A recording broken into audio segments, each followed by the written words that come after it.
कैसा माहौल आप देख पा रही हैं यहाँ पर?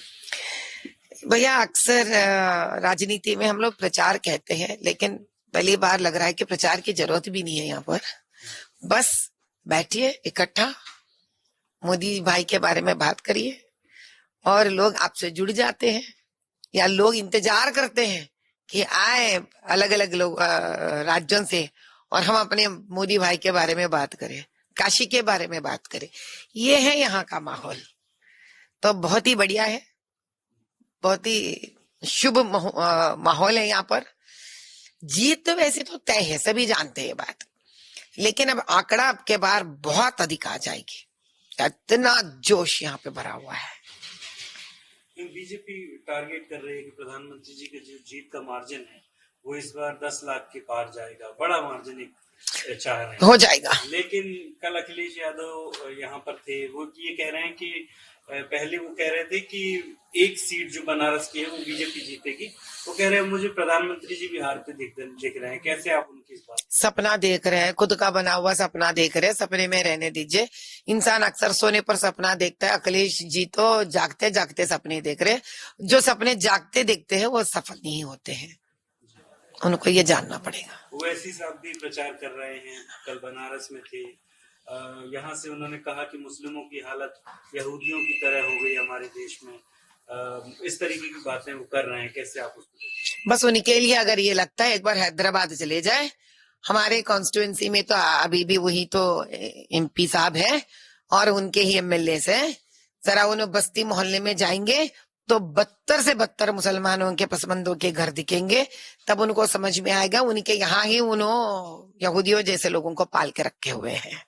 तो शायद यहाँ आते हैं हैदराबाद भूल गए असदुद्दीन जी, तो अगर एक बार याद दिलाना है तो हम फोटोज भिजा देंगे, उनको याद आ जाएगा हैदराबाद कैसा है, किस यहूदी में हमारे मुसलमान भाई बहनें जी रहे, तो एक बार देख लेंगे तो शायद फिर ये नहीं कह पाएंगे। एक आखिरी सवाल मैम, प्रधानमंत्री जी ने निश्चय किया है कि वो कन्याकुमारी में विवेकानंद जी का ने जहाँ पे ध्यान किया था वहाँ पर जो 1 तारीख तक वो ध्यान में रहेंगे। कैसे आप देखते हैं? वो विवेकानंद जी से बहुत प्रभावित हैं प्रधानमंत्री। प्रधानमंत्री जी का जीवन एक सामान्य सर्वसाधारण जीवन के साथ साथ एक आध्यात्मिक जीवन भी रह चुका है उनका। हम सब जानते हैं वो जप और पूजा पाठ, यानी पूजा पाठ के जैसा नहीं, वो एक अंतर्गत ही भगवान का ध्यान भी करते हैं और बड़ी सात्विक जीवन को अपने जीवन में एक भाग बना के आगे बढ़े हुए हैं। तो इस प्रकार से जिस प्रकार के शांति को कायम करना चाहते हैं देश भर और अंदर अपने आप में भी, उसके लिए कन्याकुमारी और विवेकानंदा जी के से बढ़कर एक कॉम्बिनेशन तो कुछ नहीं हो सकता है। इसी से पता चलता है वो किस प्रकार के एक शांति को कायम करने वाले और चाहने वाले एक व्यक्ति है। ऐसे व्यक्ति को ही प्रधानमंत्री बार बार इस देश को चुनना चाहिए।